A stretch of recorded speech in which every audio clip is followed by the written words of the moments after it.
மாந்தீஸ்வரர் யார் அப்படின்னா சனி பகவானை விட புள்ள. அது எப்படி உருவாச்சு அப்படின்னும் போது மண்டோதரி ப்ரெக்னெண்ட்டாக இருக்காங்க, இந்திரஜித் வரப்போகிறாரு. அஸ்ட்ராலஜிலையும் ரொம்ப தடை சிறந்தவர் ராமன்.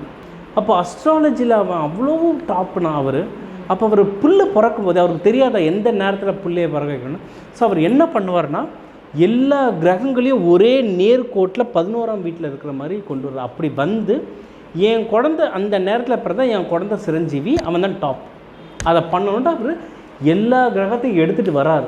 அப்போ வரும்போது ஒவ்வொரு கிரகத்துக்கு ஒவ்வொரு காரத்துவம் இருக்குது. ஜஸ்டிஸ் நீதி தரவர் யாருன்னா சனி பகவான். ராவணன்கிட்ட சொல்கிற நீ வந்து என்னை இப்படி நிறுத்தினீன்னா உன் மகன் சிரஞ்சீவி ஆகிடுவான், அது யாருமே ஆகக்கூடாது, உன் மகன் இல்லை யாருமே அந்த மாதிரி ஆகக்கூடாது, யாருக்குமே அது கிடையாதுன்னு சொல்லிட்டு நான் இதுலேருந்து விலகிறேன் அப்படின்னு சொல்லிட்டு ஒரு கால் எடுத்து வெளியே வைப்பேன்.